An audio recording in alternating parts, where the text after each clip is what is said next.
lengua de la salamandra. Dirigen las poetas Ángela Pena Gordoño y Débora Dante. La lengua de la salamandra, metáfora del espíritu creador, búsqueda de lenguajes, gestos y silencios, impulso de la literatura con voz propia. La lengua de la salamandra.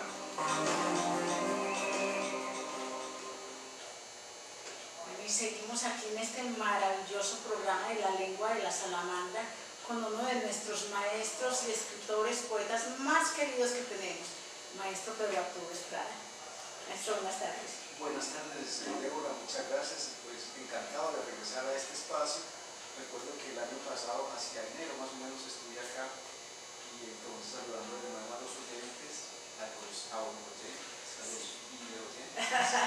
Aquí nos están viendo y queremos felicitar a nuestro director Abraham Varila Saavedra, periodista y director de Radio Zipa Estéreo, que tenemos un nuevo ahora fue que me recordó el maestro que cuando él vino comenzamos a conversarte en otra sala y ya tenemos este maravilloso, más cómodo, aunque somos muy agradecidos, y el que teníamos también era muy grande. Sí. Maestro, cuéntenos entonces que ayer estuvimos en un evento muy importante. Sí, estuvimos en otra de las lecturas urgentes, esta vez en la galería La Pinacoteca Da Vinci. Le damos un abrazo y un agradecimiento a la señora Margarita, directora de la Pinacoteca Da Vinci. y un público muy caluroso y muy íntimo, porque para la poesía como que hay un fervor que nunca muere acá en la ciudad. Teníamos diversas voces y fue muy agradable porque ahora los poetas y los escritores que nos están acompañando, unos vienen de Bogotá, Bucaramanga. Justamente con el maestro Juan Revelo y el maestro Basilio Rodríguez, que son los que estamos esperando con la maestra Ángela Penagos, sino que esta movilidad también de Medellín se está convirtiendo en algo complicado. Sí, está ya la vida cotidiana, pero ellos llegarán en unos minutos y tendremos la ocasión de escucharlos porque creo que son dos grandes profesionales de la palabra. El maestro Revelo, por ejemplo, es además un gran novelista, poetista, un narrador y periodista importante en Colombia, aparte de que es uno de los críticos culturales más conocidos del momento, de que ese es un honor tenerlo con nosotros para que podamos compartir con él una conversación. Y también tendremos con él en la librería Pandora. Haremos esa invitación de una vez. A las 6:30 hoy mismo estamos invitando a nuestros oyentes para que conozcan a los maestros y puedan hablar con ellos de cerca. Esta librería queda en la calle 28 con la 81A, pero es casi la 80 más bien, 81-87, ¿no? Es muy fácil llegar, se puede venir en circular en el sentido sur-norte y se bajan en toda la 28, ahí en la media cuadrita está la librería. Es una gran casa, muy acogedora. Es un lugar muy bonito. Sí, entonces aquí pues esperamos para que compartamos un tinto y compartamos con ellos conversaciones, encuentros, experiencias, de poemas. Muy agradable que la librería Pandora está justamente por estos días haciendo homenajes a grandes poetas de Medellín. Por ejemplo, la primera en estar aquí fue Olga Matei. Sí, hace poco estuvimos allá acompañando a la maestra Olga Matei y yo les puedo certificar que es una casa muy agradable, muy bonita. Ya la tenemos en la vida de muchas cosas. Ya, sí, muy bonita. Muchas felicitaciones. Y bueno, y en 8 días de la noche tendremos también a Raúl Henao, que es otro de los grandes poetas. Él es surrealista, es uno de los maestros, para ganar de maestros principales de la universidad en Medellín. Y llegaron los que estábamos esperando. Llegaron. ¿Cómo están? Buenas tardes, maestros. Hola, buenas tardes. ¿Cómo les va? ¿Cómo están? Mucho gusto. ¿Cómo te ha ido? Pedro. ¿Me puede dar pase, maestro? Por favor, pase. Gracias. ¿Dónde? Ahora sí llegó lo que estábamos esperando. Yo le voy a ceder mi paso ¿Ya? para que usted se ubique allí más fácil. ¿Están grabando o todavía no? Tranquilo. Bueno. ¿Me puede pasar para acá? Eso es parte de la... Eso es parte, ya ellos saben que nosotros tenemos esta sala como si fuera la de nuestra casa. Genial. Entonces ellos ven movimiento, ven risa, hoy porque estamos un poquito más serios porque es la apertura de este gran programa. Tenemos aquí a nuestra directora de la lengua de la Salamandra que nos va a hacer la presentación oficial del programa y de estos maravillosos invitados que hemos tenido y que acaban de llegar.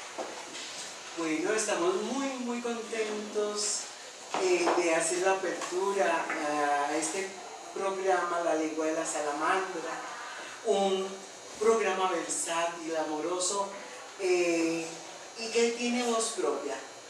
Venir aquí para conversar con ustedes es ya la alegranza, es entrar a sus corazones y queremos tener un formato muy amable, muy gozoso para que estemos unidos en las letras, en la metáfora y en la palabra.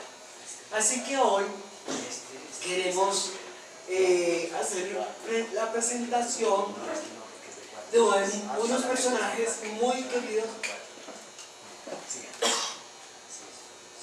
que están con nosotros.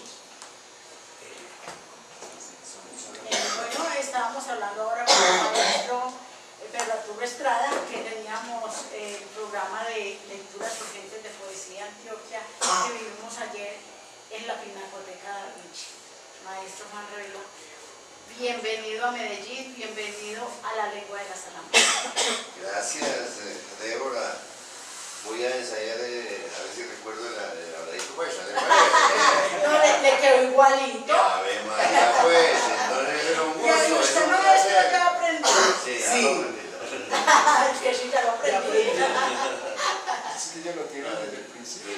Sí, Es un gusto estar con ustedes, con esta pareja de damas promotoras culturales. Que la cultura, si no se promueve, se muere. Así que ustedes son gestoras de cultura, pero además para las personas que nos están oyendo, son las que permiten esos momentos de paz interior, de reflexión y de emoción, porque la palabra emociona, no sea en la poesía, en la prosa o en el ensayo. Es que nos sentimos muy agradados de estar en esta tarde con ustedes. No, a ustedes muchísimas gracias por aceptar esta invitación y quiero contarles, transmitirles que todos los participantes tenían una emoción tan grande que hasta estaban gagueando de estar entre maestros tan grandes como ustedes y sobre todo de esas almas tan nobles y tan sencillas. Claro que sí. Vamos a permitir el saludo pues, del poeta Basilio Rodríguez Cañada, que viene a acompañarnos desde España. Bienvenido, maestro. Muchas gracias, queridos amigos, queridas amigas, es un placer estar aquí. Como efectivamente ha dicho Juan Revelo, estamos ante dos damas que promueven la literatura, la poesía. A mí me gusta esa metáfora de que son sembradoras de versos y de ilusiones, y nosotros de alguna forma pues hemos quedado prendados de su quehacer, de ellas, así como esta excelente actividad y de poetas y escritores que nos conocen. Pues bienvenido a nuestra ciudad, que abre las puertas para recibirlo con los brazos abiertos y con todo el cariño. Muchas gracias. Nos sentimos así, ciertamente, muy bien acogidos. Estamos disfrutando intensamente estas jornadas de trabajo, pero también de jornadas de literatura y también pues, de amistad. Les entrego también el abrazo y el saludo de nuestra directora general Mónica Patricia Osagraín, que se siente muy orgullosa de que ustedes hayan participado en estas lecturas urgentes. Precisamente de ella es que viene esta Sembremos Arte y Semillas de Arte. Nosotros somos sus ecos en este camino de las lecturas urgentes. Muy bien, pues Sergio Rodríguez Cañada nació en Navalvillar de Pela, en Bajados, España. Es licenciado en Ciencias de la Educación de la Universidad Complutense de Madrid.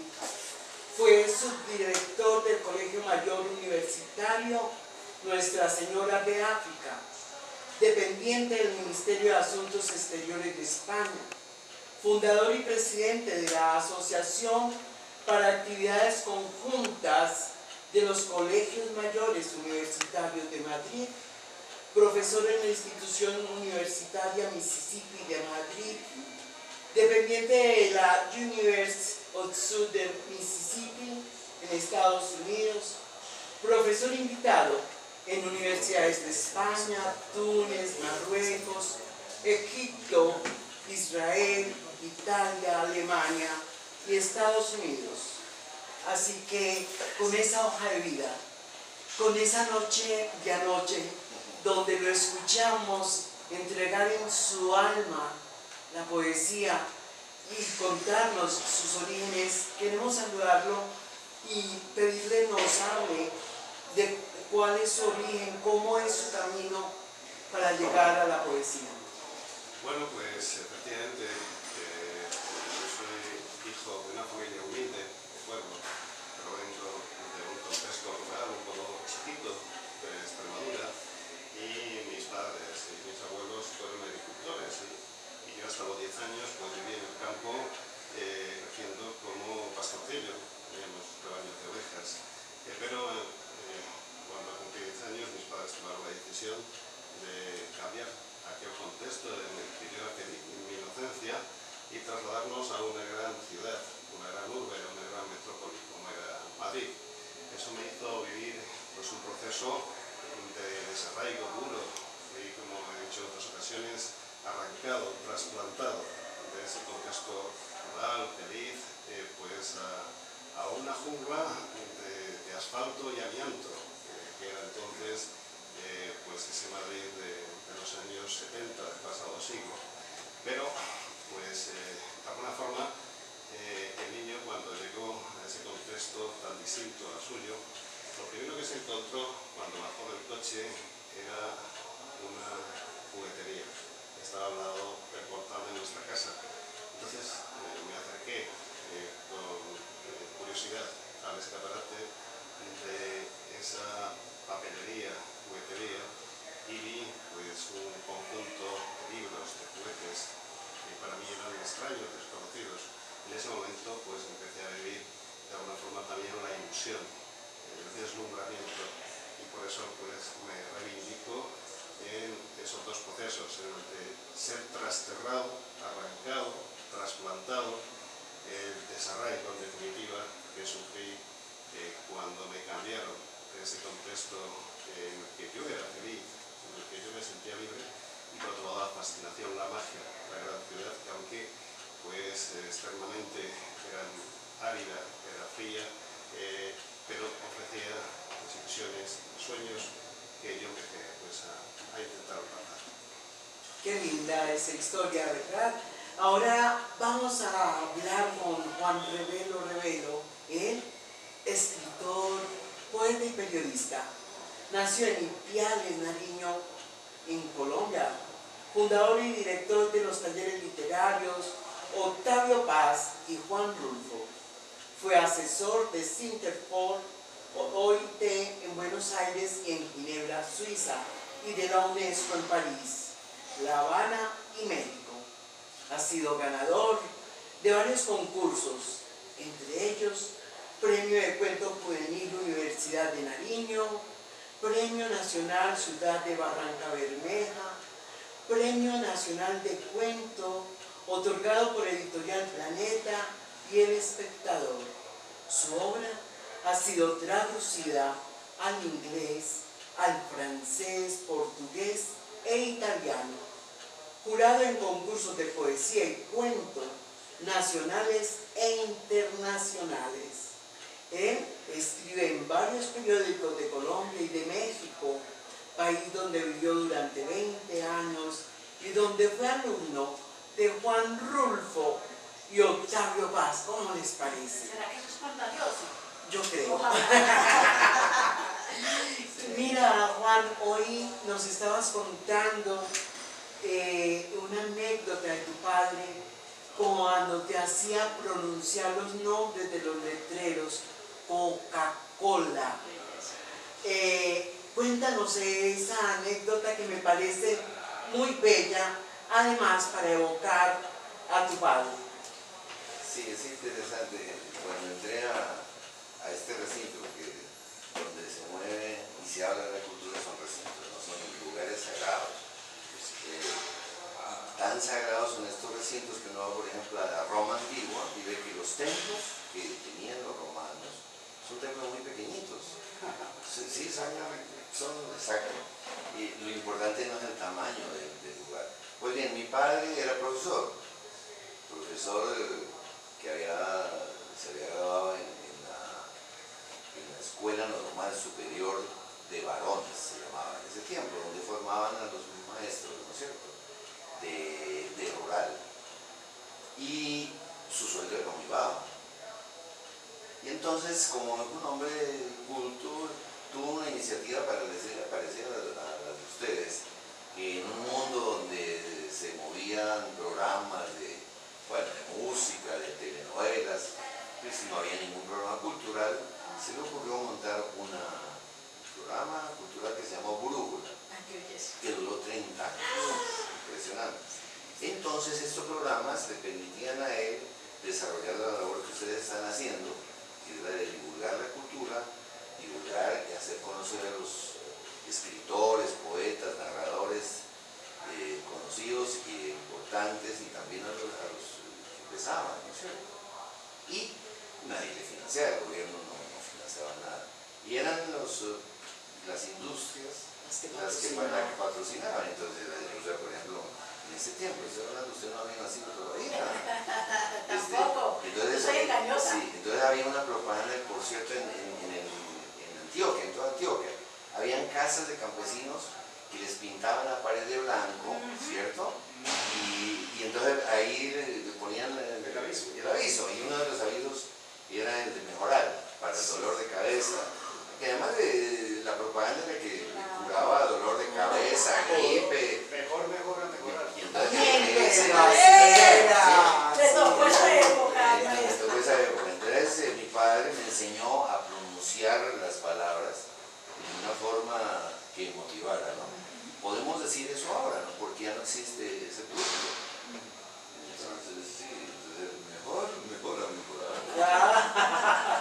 Si su niño es blanco y barrigón, denle vermifugol. Exactamente, sí. Y el acercamiento entonces al micrófono, a la cultura, empezó por eso. Bueno, muy bien. Ahora vamos a recordar ese nombre de la salamandra. Ella nace en el nombre de la salamandra porque es un animalito muy bello.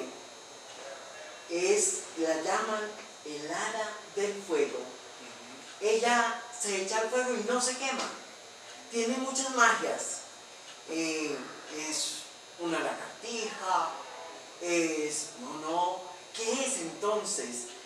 Viene como de los dragones. Bueno, es eso, esa magia de imaginar ese animalito que nos trae todas las historias que estaremos contando en este espacio, la lengua de la salamandra. Bueno, maestro, ahora vamos a recordar a Medellín de Extremadura. Claro que sí. Efectivamente, como antes he contado, yo provengo de un pueblecito muy pequeño de Extremadura, de la provincia de Badajoz.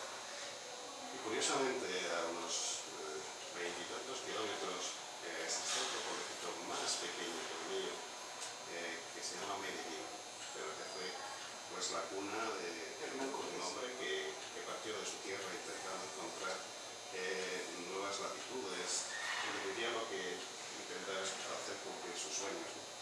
Él y otros muchos que marcharon, pues de alguna forma les acompañó siempre la añoranza, la melancolía, porque la antigua ciudades les ponían el nombre de sus pueblos chiquitos.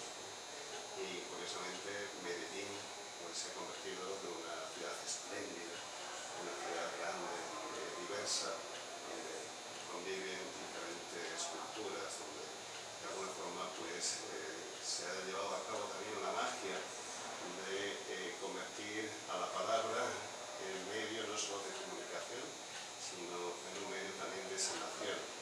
Y yo creo que eso es importante, porque la palabra puede ser terapéutica, y por supuesto la palabra literaria, la que se cincela, la que se pure, lo mismo pues puede ejercer también esa función de hacernos mejores de intentar también pues, que los demás se acerquen a nosotros a través de ese juego que es la literatura, pero sobre todo pues terapéutica y sanadora.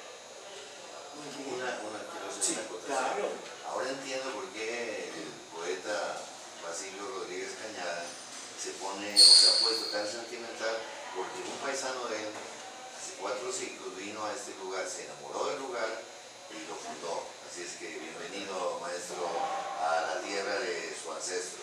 Pues sí, además me reencuentro con muchos paisanos, al menos de apellido, porque creo que la mayoría de los habitantes de Medellín, es decir, el apellido más habitual en Medellín hoy día es Rodríguez.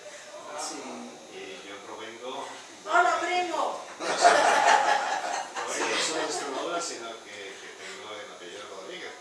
Que los Rodríguez fueron muchas familias y efectivamente los Rodríguez que llegaron acá pues provenían especialmente de 2 zonas. Una de ellas es la mía. Por tanto, estoy seguro que por aquí pues tengo a muchos descendientes de mis antiguos paisanos que posiblemente sean o seamos parientes, ¿no? Porque esta sangre pues debe ser la misma de abuelos, bisabuelos, tatarabuelos que de alguna forma, como decía antes, intentaron pues encontrar un futuro mejor en tierras alejadas, en destinos ignotos, ¿no?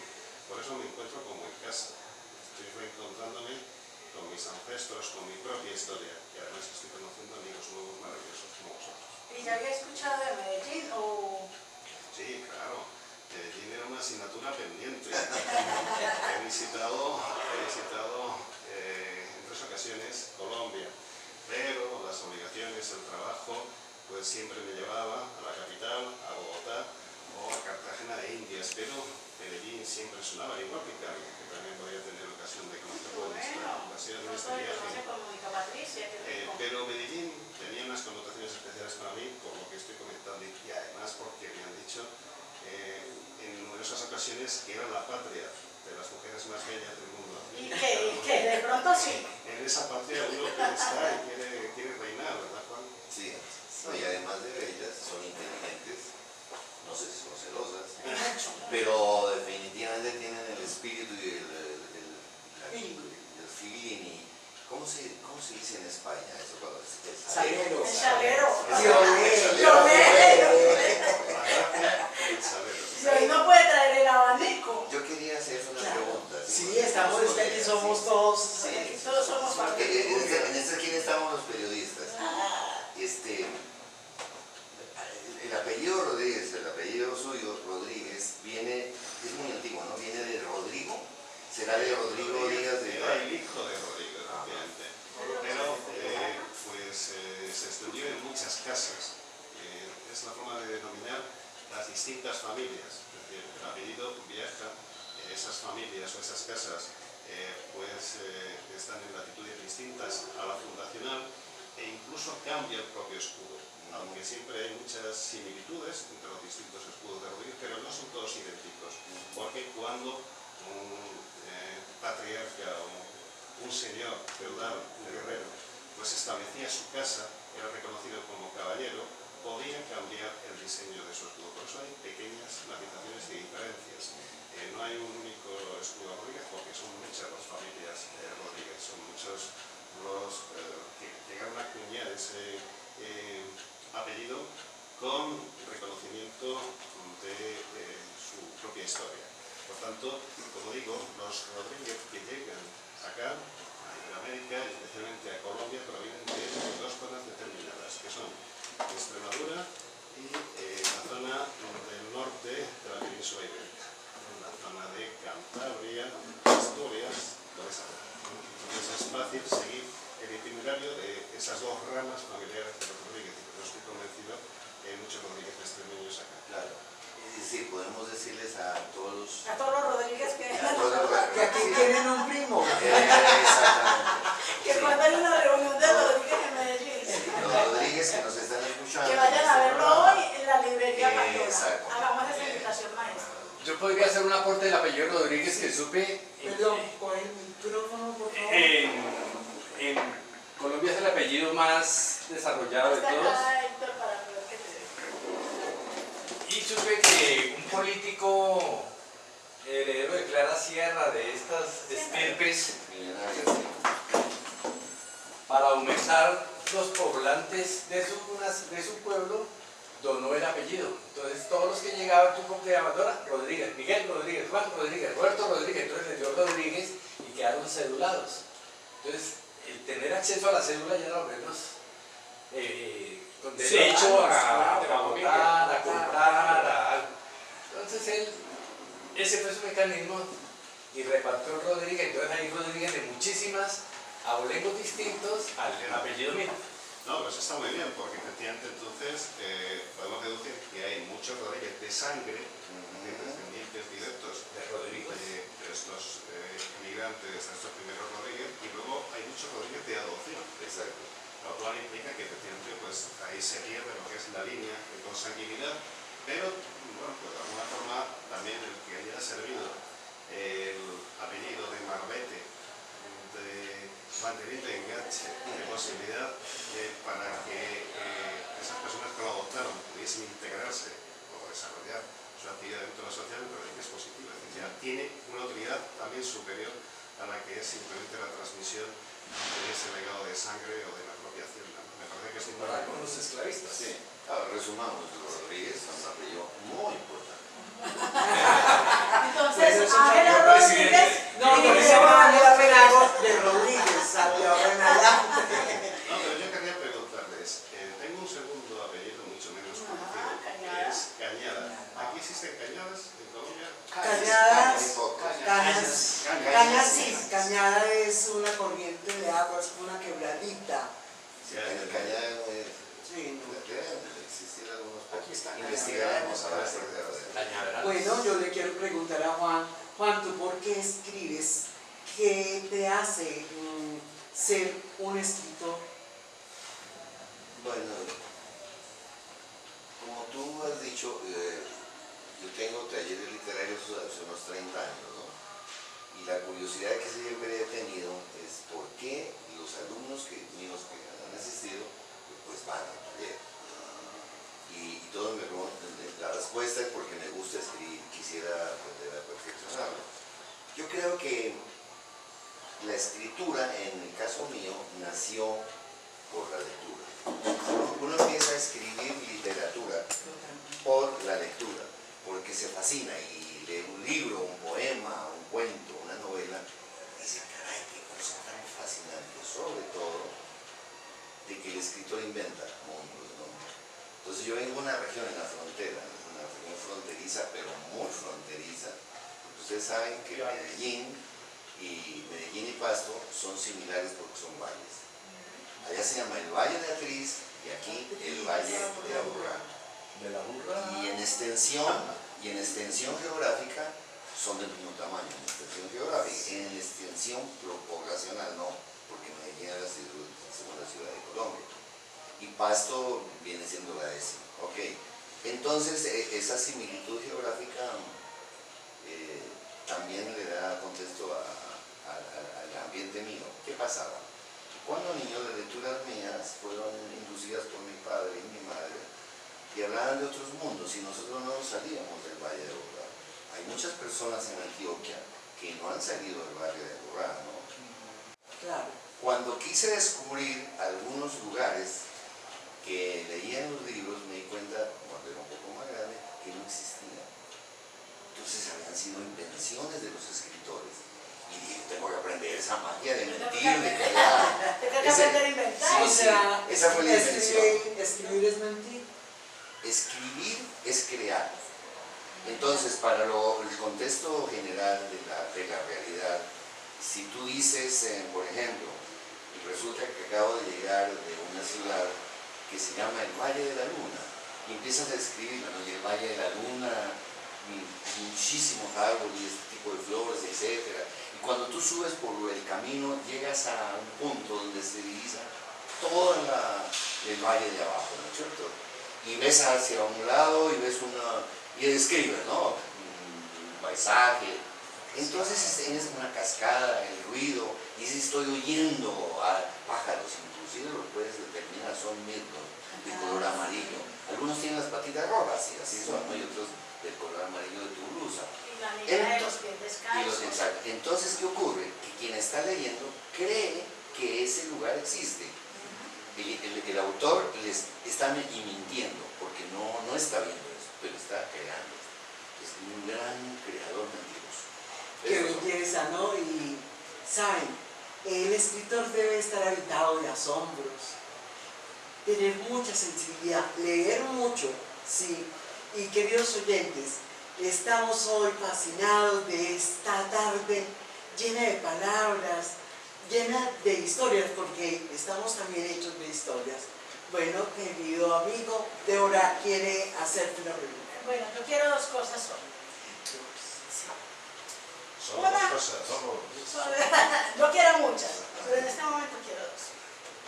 Una, volver a escuchar el poema del maestro Revelo de lo que son los poetas. Ay, hermoso. Y dos, preguntarle al maestro Basilio si se acuerda del poema que le hizo ayer a Sandra Milena. Suspiro. ¿Cómo se la puse? Mientras recita Juan, voy a intentar recordarlo inspirándome en lo que tengo al lado.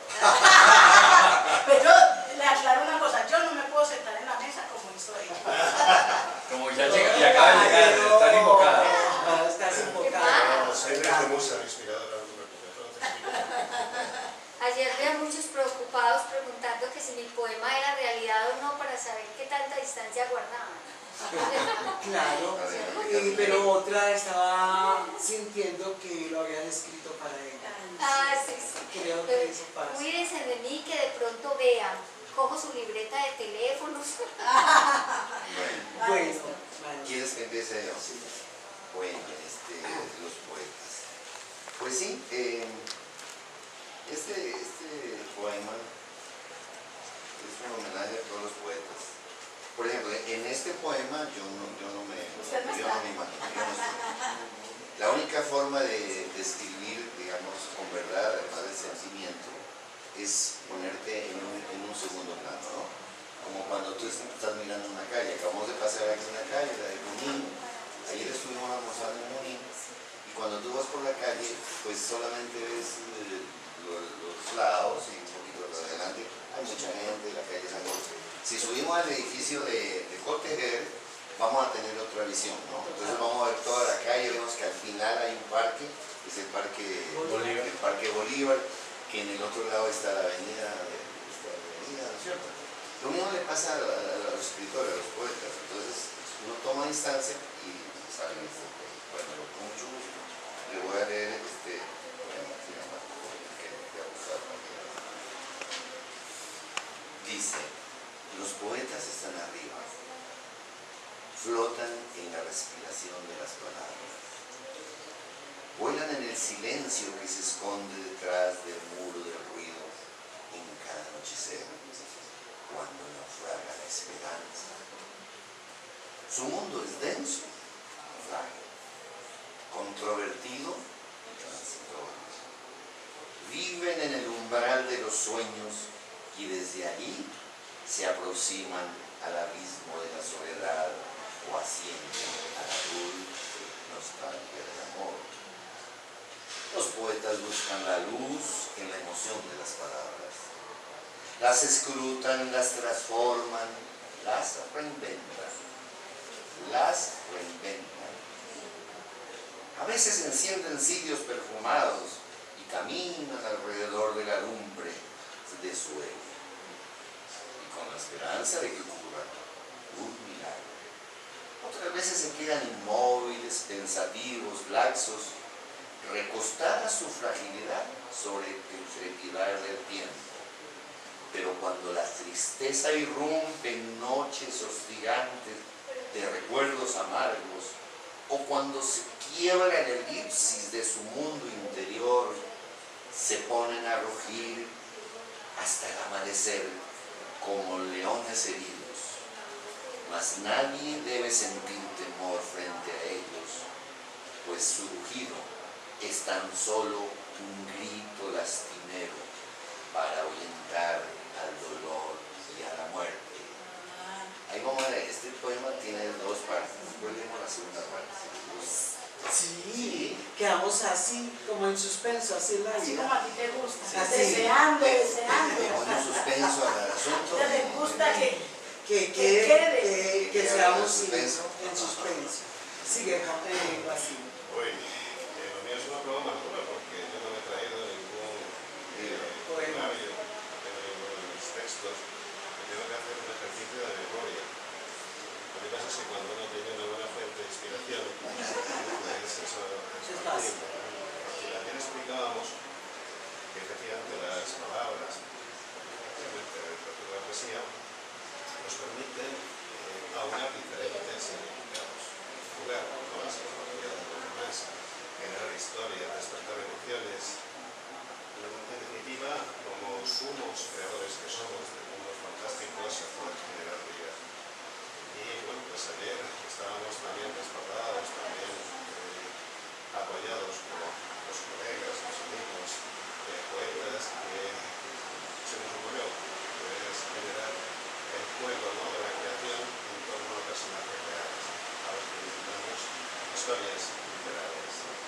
Y la historia que inventamos era pues, la de un poeta que intentaba encontrar su amor idílico, su amor ideal, su amor platónico, y que lo encontró en una mujer que le deslumbró, que apareció en su vida y que de alguna forma le hizo perder todo tipo de inseguridades, de referencias, y enloqueció de amor directamente.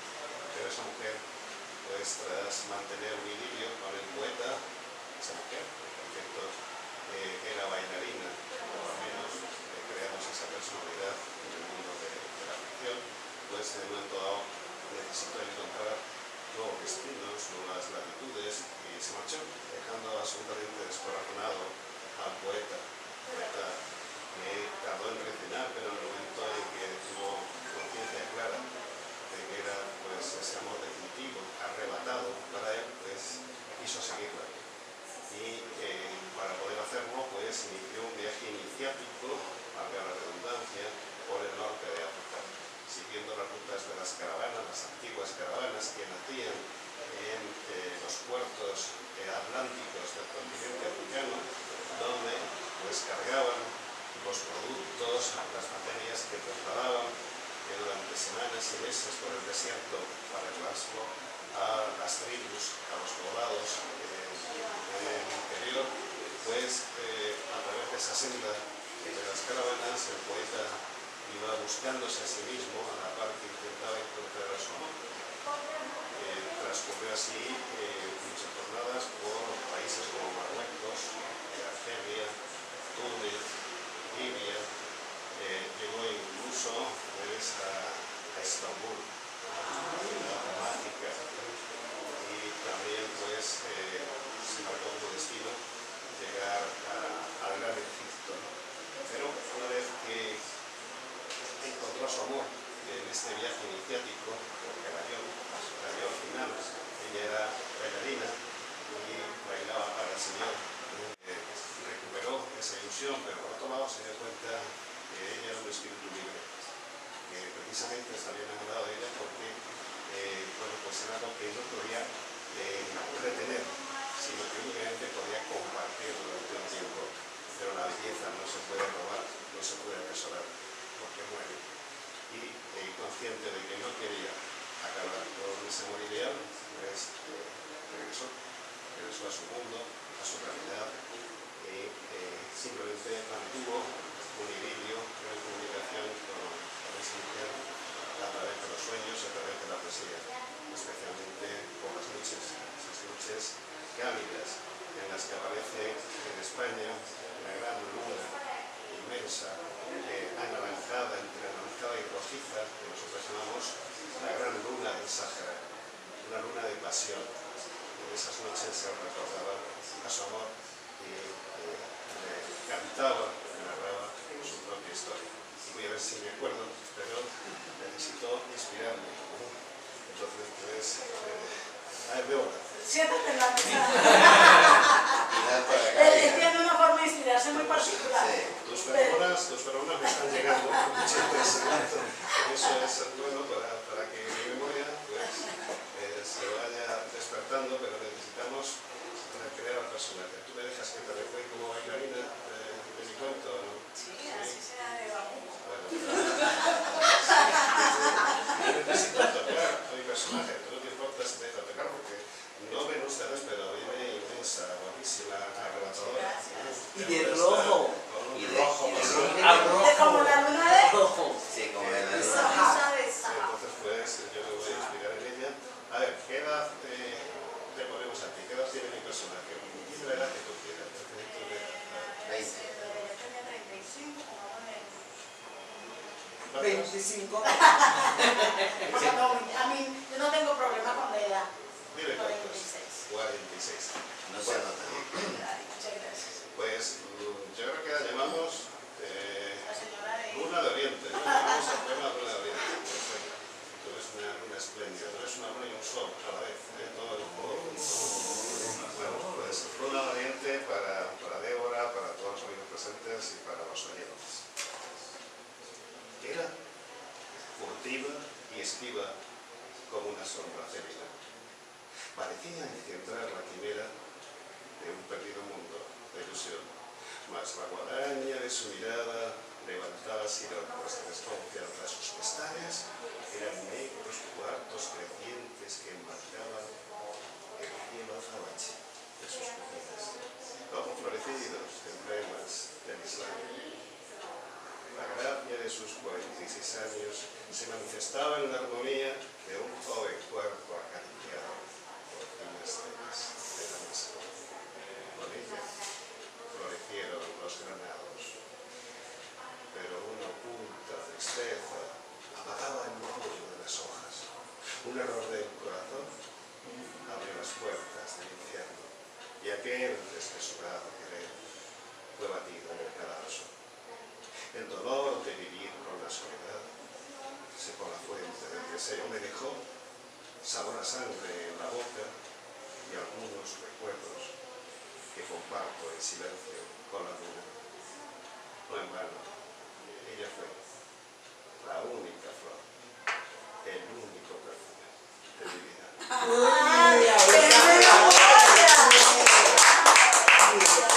Qué bien.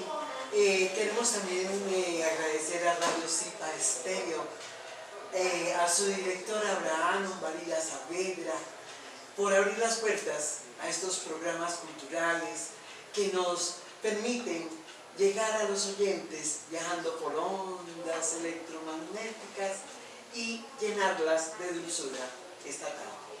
Bueno, maestro, sigue tu poema. Sigue la segunda parte del poema de los poetas, pero después de ese poema que ha leído el señor Rodríguez, romántico, enamoradizo, Muy y evocador, romántico. ¿no? Sí. Y fíjense lo que comentábamos, ese es el motivo de este programa, ¿no? De conversacionales, para que el oyente no se aburra y se interese, ¿no?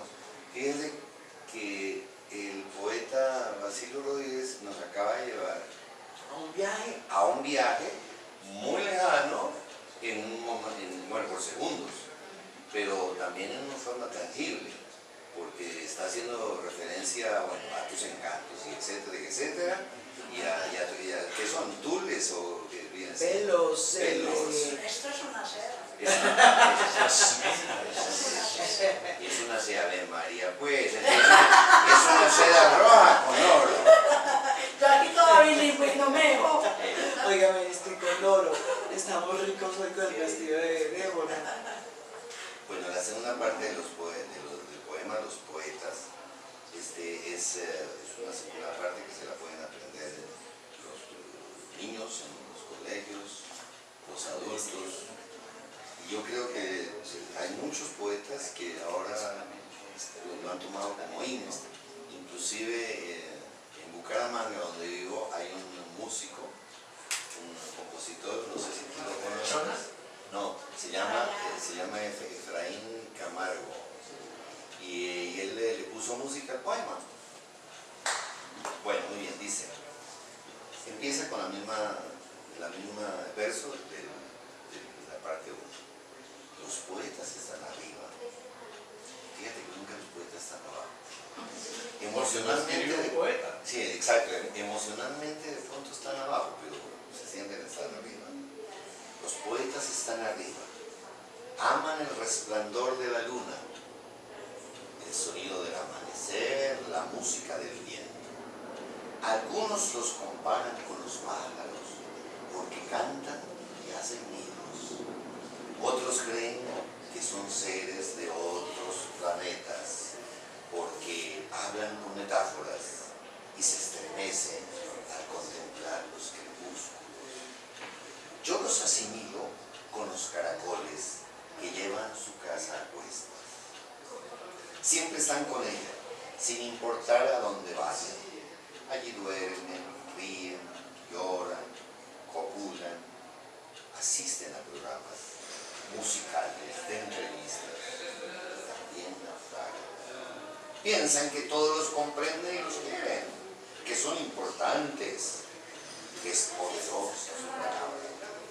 Pero al anochecer, en la soledad de su refugio, se perciben desnudos y solos como el primer día, y por fin advierten que todo es efímero, incluyendo el amor y los sueños. Entonces, se sientan a escribir algún poema o se asoman a las ventanas de su casa fluctuante para ver cómo el paraíso prometido se desmorona frente a ellos sin remedio, y luego se acuestan boca arriba en su cama de telúrica orfandad, cierran los ojos y vuelven a inventar a sus dioses y a exorcizar a sus fantasmas. Muy bien. Vamos a invitar para esta tarde, a las 6:30 precisamente, en la librería Pandora. Anote la dirección porque allá te estamos esperando. Calle 28, número 8187. Repito, calle 28, número 8187. Teléfono 503-0303. Está ubicada en el barrio Belén, La Palma. Fácil de llegar, un lugar bonito, que abre también tertulias literarias. Y nuestros invitados de honor son pues nada más ni nada menos que el poeta Juan Revelo, nuestro poeta Basilio Rodríguez Cañada. Perdón, ¿dónde queda ese barrio? Ese barrio es Belén. En Belén. En Belén. En el norte de Medellín. Eso es Acá al sur. Al sur, ¿no? Al sur.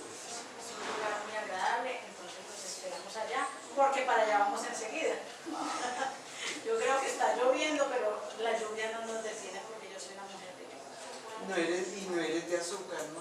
No soy inspiración del maestro Basilio, porque tuve aquí la oportunidad de hacer el poema conmigo, pero la inspiración de la noche fue la poeta declamadora que estuvo con nosotros temprano, Sandra Milena Acosta. Tuvimos la oportunidad de estar con ella, es una mujer maravillosa, ¿cierto, Ángel? Sí, es bonita, pero aparte de bonita, ella le hace un homenaje a su hija que trae una enfermedad fuerte y ella decidió subirse a declamar como homenaje a esa hija, y yo creo que también está haciendo una alquimia, transformando su dolor en arte. Así que fue una noche muy bella y estuvimos muy felices. Bueno, nos toca despedirnos. Yo, que es que esto se va muy rápido.